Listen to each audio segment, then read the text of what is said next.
Namaskar friends, welcome to my channel and welcome to this video jahar topic ହେଉଛି sentence beginning with there. There ର ଓଡିଆ ମାନେ ହେଉଛି ସେଠାରେ ବା ସେଠାକୁ। ଏ there କୁ ଆମେ ବହୁତ sentence ରେ different places ରେ use କରିଥାଉ। ତ କୋଉଠି ଏବଂ କେମିତି use କରାଯାଏ ସେଇ ସବୁ ଦେଖିବା ପାଇଁ ଆଜିର ଏ ଭିଡିଓ। ଏ sentence ଦେଖନ୍ତୁ ସେଠାରେ ଗୋଟିଏ କଲମ ଅଛି। ଏହାକୁ ଯଦି ଇଂଲିଶ ରେ ଟ୍ରାନ୍ସଲେଟ କରିବେ ତାହେଲେ କେମିତି ଆପଣ ଟ୍ରାନ୍ସଲେଟ କରିବେ? ଇଂଲିଶ ଟ୍ରାନ୍ସଲେସନ କଣ ହବ ଏହାର? There is a pen. ସେଠାରେ ଗୋଟିଏ କଲମ ଅଛି ତାକୁ ଇଂଲିଶ ରେ ଆମେ there is a pen ବୋଲି କହିଥାଉ। କିନ୍ତୁ ଏଇଟା ଠିକ ନା ଭୁଲ? ଆସନ୍ତୁ ଏଇ ଭିଡିଓ ପୁରା ଦେଖିବା ଏବଂ କନଫର୍ମ ହବା। use of there in a sentence. ଗୋଟେ ସେଣ୍ଟେନ୍ସ ରେ there କୁ କେମିତି ୟୁଜ କରାଯାଏ ଆସନ୍ତୁ ଦେଖିବା। there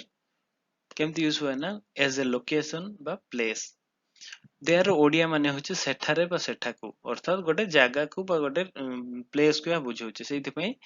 ଯୋଉଠି ବି ଗୋଟେ ଜାଗାକୁ ସେଠାରେ ସେଠାକୁ ଇତ୍ୟାଦି ମିନ୍ କରୁଥିବା ଆମେ ସେଇଠି ଆମେ there ୟୁଜ କରିଥାଉ। ସେକେଣ୍ଡ ଦେଖନ୍ତୁ there acts as a subject। So ଗୋଟେ ସେଣ୍ଟେନ୍ସ ରେ there କୁ ଆମେ ସବଜେକ୍ଟ ଭଳିଆ ମଧ୍ୟ ୟୁଜ କରିଥାଉ। Next it is not a real subject। So there actually ଗୋଟେ real subject ଭଳିଆ କାମ କରେ ନାହିଁ। real subject କଣ ଦେଖନ୍ତୁ Ram is a boy। Ram is a boy। ଏଠି ଦେଖନ୍ତୁ ରାମ ହଉଛି ଗୋଟେ ସବଜେକ୍ଟ ଏବଂ ଏହା ହଉଛି ରିଏଲ ସବଜେକ୍ଟ। ରିଏଲ ସବଜେକ୍ଟ କଣ ପାଇଁ କୁହାହଉଛି ନା ରାମ ପରେ ଦେଖନ୍ତୁ ରାମ ଇଜ ଏ ବୟ। ଆପଣ କହିପାରେ କି ରାମ ଆର୍ ଏ ବୟ? କହିପାରିବେ ନାହିଁ, କାରଣ ରାମ ହଉଛି ଗୋଟେ ରିଏଲ ସବଜେକ୍ଟ ଏବଂ ଏଇ ରିଏଲ ସବଜେକ୍ଟ ପାଖରେ ଇଜ ପ୍ରେଜେଣ୍ଟ ଟେନ୍ସ ରେ ଇଜ ହେଲ୍ପିଂ ଭର୍ବ ଲାଗିବ। ସୋ ସେଇଥିପାଇଁ ରାମ ହଉଛି ଗୋଟେ ରିଏଲ ସବଜେକ୍ଟ। ନେକ୍ସଟ ଦେଖନ୍ତୁ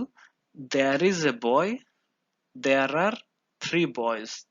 এই দুইটা সেন্টেন্স দেখନ୍ତୁ ସବଜେକ୍ଟ କହିବା କଣ ନା there କୁ ସବଜେକ୍ଟ କହିବା ଏବଂ there ପରେ କଣ ଆସିଛି ଦେଖନ୍ତୁ ଫର୍ଷ୍ଟ ସେଣ୍ଟେନ୍ସ ରେ is ଆସୁଛି ଏବଂ ସେକେଣ୍ଡ ସେଣ୍ଟେନ୍ସ ରେ are ଆସୁଛି। ଫର୍ଷ୍ଟ ସେଣ୍ଟେନ୍ସ ରେ is କଣ ପାଇଁ ଆସିଛି ନା there is a boy। is ପରେ ଦେଖନ୍ତୁ a boy। a boy ହଉଛି ସିଙ୍ଗୁଲାର। ସୋ ଯେହେତୁ ସିଙ୍ଗୁଲାର ହଉଛି a boy ହଉଛି ସିଙ୍ଗୁଲାର ନାଉନ, ସେଇ ପାଇଁ ତା ପୂର୍ବରୁ ଆସିଛି କଣ ନା is। there is a boy। ସେଇଭଳିଆ there are 3 boys। 3 boys ଯୋଉଟା କି ପ୍ଲୁରାଲ, ସେଇଥିପାଇଁ ୟା ପୂର୍ବରୁ ଲାଗିଛି are। ତେଣୁ there ମୁଁ କହିଲି ଯେ ହେଉଛି ଗୋଟେ ରିଏଲ ସବଜେକ୍ଟ ନୁହେଁ। ଏହା ଡିପେଣ୍ଡ କରେ ଯେ there ପରେ କୋଉ ନାଉନ ଆସିଛି, ସେଟା ସିଙ୍ଗୁଲାର ନାଉନ ନା ପ୍ଲୁରାଲ ନାଉନ। ସେଇ ଅନୁସାରେ ଏଠି there ପରେ ହେଲ୍ପିଂ ଭର୍ବ କଣ ଆସେ ତାହା ଡିସାଇଡ ହୋଇଥାଏ। ନେକ୍ସଟ ଦେଖନ୍ତୁ ଯଦି ଗୋଟେ ସେଣ୍ଟେନ୍ସ ରେ କିଛି ଆକ୍ସନ ବା କିଛି ଭର୍ବ ନଥାଏ ତାହେଲେ ସେ ସେଣ୍ଟେନ୍ସ ରେ ମଧ୍ୟ ଆମେ there ୟୁଜ କରିଥାଉ। କିଛି କିଛି କ୍ଷେତ୍ରରେ ଯଦି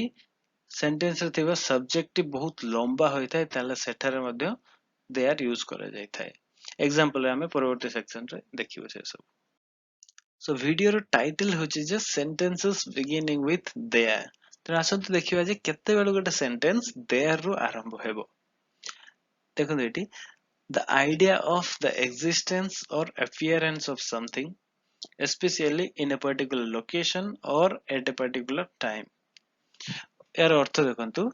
the idea of the existence or appearance of something especially in a particular location or at a particular time। गोटे निर्दिष्ट जागा बा गोटे निर्दिष्ट समय रे जदि आमे किछि गोटे जिनिसर एक्जिस्टेंस और appearance अर्थात अवस्थिति बा उपस्थिति एहाकु जदि आमे एक्सप्रेस करथियो गोटे सेंटेंस रे ताहाले सेही सेंटेंस टी there रू आरंभ हेबो। अगेन कहूची जेतेबेले गोटे जागा बा गोटे टाइम को निर्दिष्ट जागा बा गोटे निर्दिष्ट टाइम को मीन करथिबा एवं किछि गोटे जिंसर एक्जिस्टेंस और appearance एहाकु जेतेबेले मीन करथिबा से सेंटेंस टी there रू स्टार्ट हेबो। सो एग्जांपल देखिले इजीली आपण बुझी परिबे। नेक्स्ट सेक्शन को जिबा किछि एग्जांपल देखंतु गोटिए कलम सेठारे अछि, सेठारे गोटिए कलम अछि एवं गोटिए कलम अछि। सो एई तीनोटी सेंटेंस को जदि हमें इंग्लिश रे ट्रांसलेट करिबा ताहले कोन आसीबो देखंतु गोटिए कलम सेठारे अछि जोंटा कि ए पेन इज देयर। सेठारे गोटिए कलम अछि, there is a pen there. गोटिए कलम अछि, देयर इज ए पेन। अब भल से देखियो जदि तीनटी सारा सेंटेंस रो मीनिंग एका ही आछि। गोटे कलम अछि सेटा ही हम कहूचे इधर देख पारते तीनटे सेंटेंस रो इंग्लिश ट्रांसलेशन डिफरेंट होईची सो कोन पय होईची आसंतो से सब देखिबा इजिली बुझिया पय ए तीनटे सेंटेंस रे हमें लास्ट सेंटेंस को प्रथमे देखिबा गोटिए कलम अछि या कोन कह जाय ना देयर इज ए पेन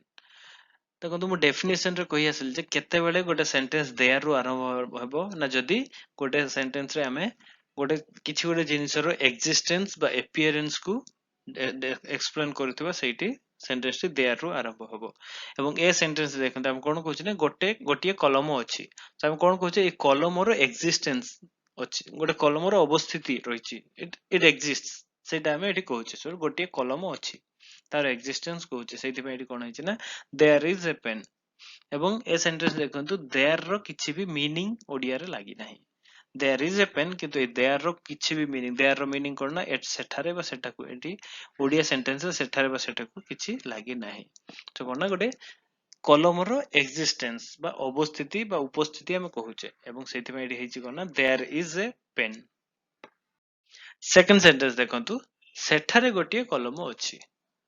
बर्तमान जो डेफिनेशन को हेसले सेटा को मने पकांतो कोन कहितली ना गोटे किछि गोटे जिंस रो एक्जिस्टेंस बा अपीयरेंस को कहला बेले एवं स्पेशली केते बेले ना जदी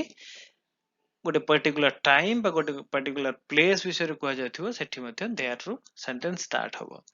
तेणु एठी देखंतु ए सेंटेंस रे जदि आपण प्रथमे थिबा सेठारे को ओमिट कर देबे ताले कोन रहिला ना गोटिए कलम अछि एवं एई सेंटेंस या पूर्व सेंटेंस जो कहितली गोटिए कलम अछि दुईटा हारा समान से गोटिए कलम अछि एठी हम कोन कहउछन से कलम रो एक्जिस्टेंस टाको अवस्थिति टाको हम कहउछे एवं तार एक्जिस्टेंस ता कोठी होइछि से लोकेशन बा प्लेस टाको हम कोन कहउछे ना सेठारे गोटिए कलम अछि तेणु तार इंग्लिश ट्रांसलेशन कोन रहउछि देखंतु गोटिए कलम अछि जोंटा कि देयर इज ए पेन कोठी अछि ना सेठारे अछि एवं से सेठारे के बदल रे लागुछि कोन ना देयर सो सेठारे गोटिए कलम अछि जहार इंग्लिश ट्रांसलेशन हबो there is a pen next sentence देखंतु गोटिए कलम सेठारे अछि एक बुझिबा केम देखंतु या पूर्व जो सेंटेंस रहिछि ता सह कंपेयर करंतु या पूर्व सेंटेंस थिला सेठारे गोटिए कलम अछि एवं एटा होछि गोटिए कलम सेठारे अछि दुइटा डिफरेंस देखंतु सेठारे गोटिए कलम अछि एटी हम कोन करछे ना ए जो सेठारे जोंटे गोटे लोकेशन बा गोटे प्लेस ए प्लेस टाको हमें मोर इंपोर्टेंस दे कि कहउछे गोटे कलम अछि कोठी अछि ना सेठारे अछि सेठारे को हमें मोर इंपोर्टेंस दे कि कहउछे एवं सेठी पे एटा कोन हेतला ना there is a pen there pen रो एक्जिस्टेंस बा अवस्थिति कहउछे एवं तारो से स्पेसिफिक लोकेशन टाको हमें प्लेस टाको हमें इंपोर्टेंस दे कि कहउछे किंतु ए सेंटेंस देखंतु गोटिए कलम सेठारे अछि गोटे कलम सेठारे अछि सो गोटे कलम एटा को हमें मोर इंपोर्टेंस दोचे जोटा कि एठी गोटे ऑब्जेक्ट ए गोटे ऑब्जेक्ट ए पेन गोटे कलम एटा को मोर इंपोर्टेंस दे कि कहउछे सेति पे एटा कोन हेछि ना ए पेन इज देयर सो एटा को सहज रे बुझिया पे आ गोटे एग्जांपल कोडे नै परिबे there is a pen in my pocket एटा को आपण केमते कहि परिबे ना I have a pen in my pocket so दुटा डिफरेंस जदि देखिबे आपण फर्स्ट सेंटेंस रे there is a pen in my pocket एटा को हमें there is a pen in my pocket so in my pocket को इंपोर्टेंस देकी कहउछे पेन अछि कोंटी अछि ना मो पॉकेट रे अछि सेकंड सेंटेंस रे कोन कहउछे ना I have a pen in my pocket. I have a pen in my pocket. So I have a pen से जोटा कि मोर गोटे कलम अछि सेटा को हम मोर इंपोर्टेंस दे कि कहउछे सो ए भलिया जते बेले गोटे लोकेशन को हमें मोर इंपोर्टेंस देउथबा एवं गोटे ऑब्जेक्ट रो एक्जिस्टेंस बा प्रेजेंट कथा कहउथबा सेते बेले कोना देयर को ए भलिया लागिवो there is a pen there जोटा कि गोटे लोकेशन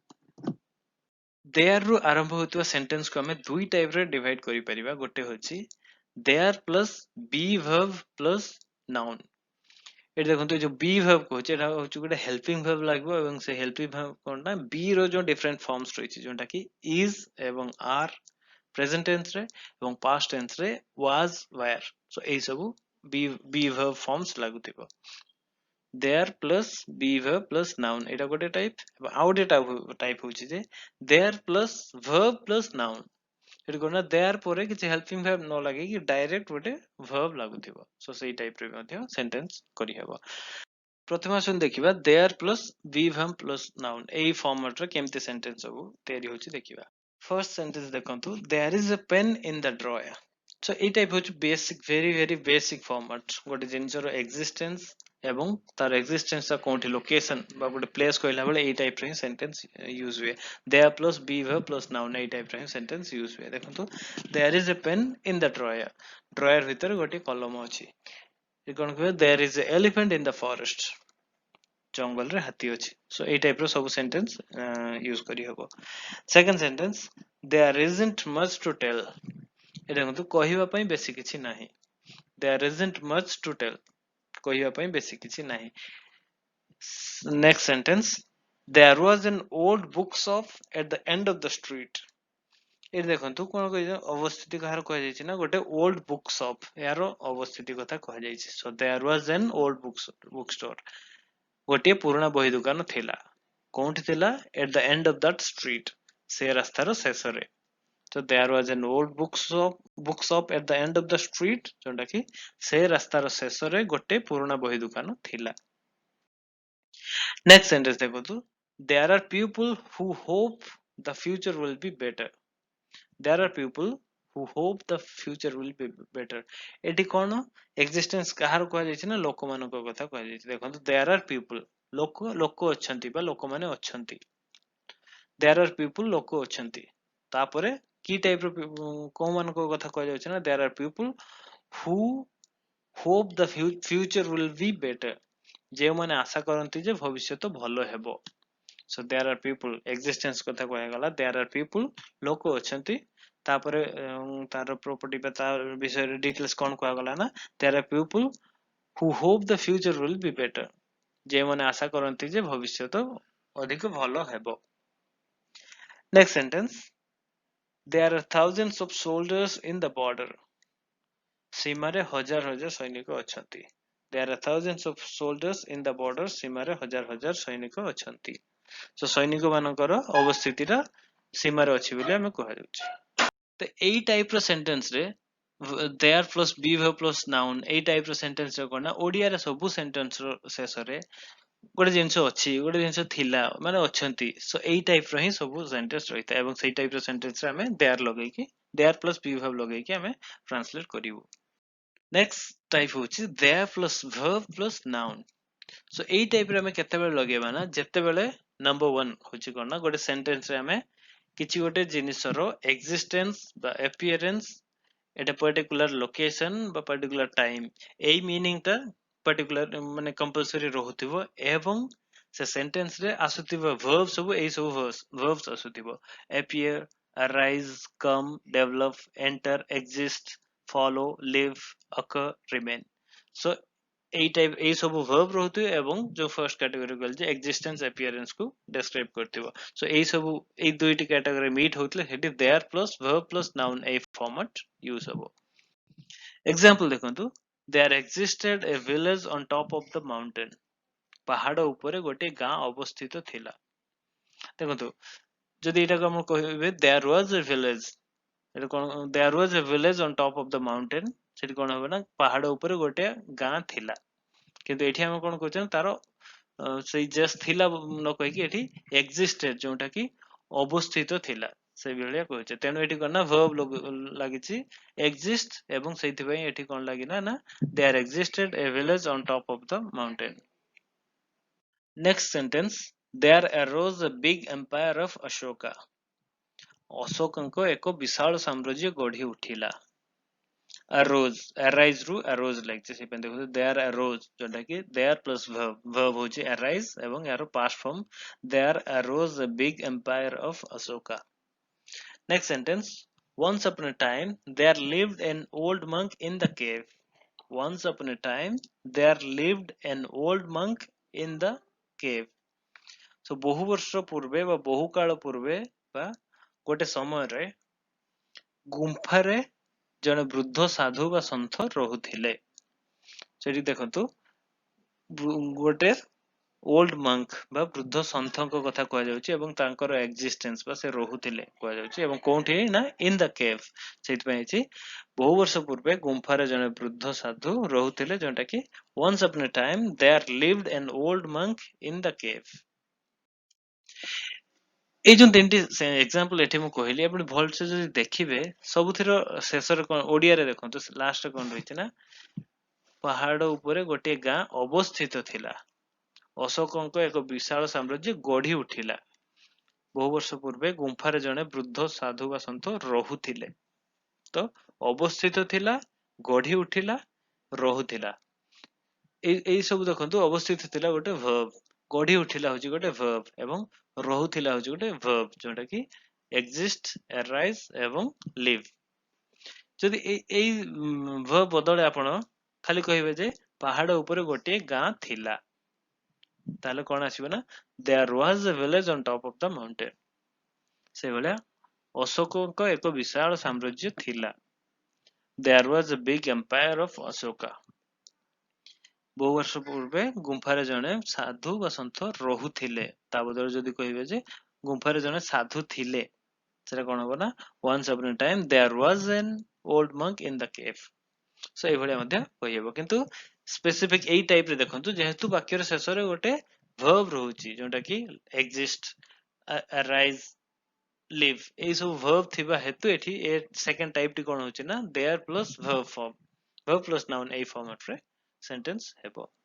So last କୁ ଆଉ ଥରେ କହି ରଖିବି ଯେ sentences beginning with there କେତେବେଳେ there ରୁ ଆରମ୍ଭ ହବ ନା ଯଦି ଗୋଟେ sentence ରେ କିଛି ଗୋଟେ ଜିନିଷର existence ବା appearance ଯୋଉଟା କି ଅବସ୍ଥିତି ବା ଉପସ୍ଥିତି ବିଷୟରେ କୁହାଯାଉଥିବ ଏବଂ କଣ ନା ସେଟା ଗୋଟେ କିଛି ଗୋଟେ particular location ଗୋଟେ particular time ଏହାକୁ mention କରିକି ଯଦି କୁହାଯାଉଥାଏ ତାହେଲେ ସେଠାରେ there ରୁ sentence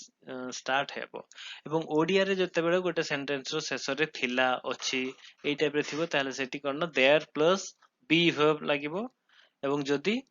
ସେଣ୍ଟେନ୍ସ ଲାଷ୍ଟ କିଛି ଗୋଟେ verb ଆସିଥିବ ଯେମିତି ଉପସ୍ଥିତ ଥିଲା ଅବସ୍ଥିତ ଥିଲା ଏଇ ଟାଇପ ର ଯଦି ଥାଏ ତାହେଲେ ସେଇଠି କଣ ନା ଗୋଟେ verb ଲାଗିବ there ପରେ verb plus noun ଏଇ ଟାଇପ ରେ ହେବ ଆଶା କରେ ଭିଡିଓଟି ଆପଣମାନଙ୍କୁ ଭଲ ଲାଗିଥିବ ଯଦି ଭଲ ଲାଗିଥାଏ ତାହେଲେ ଭିଡିଓକୁ ଲାଇକ୍ କରନ୍ତୁ ଅନ୍ୟମାନଙ୍କୁ ସେୟାର କରନ୍ତୁ କିଛି ଡାଉଟ୍ସ କିଛି ସଜେସନ ଥିଲେ ମୋତେ କମେଣ୍ଟସ ରେ କୁହନ୍ତୁ ଏବଂ ଯଦି ଏପର୍ଯ୍ୟନ୍ତ ଚ୍ୟାନେଲକୁ ସବସ୍କ୍ରାଇବ କରିନାହାନ୍ତି ତାହେଲେ ସବସ୍କ୍ରାଇବ କରିନିଅନ୍ତୁ ଥ୍ୟାଙ୍କ ୟୁ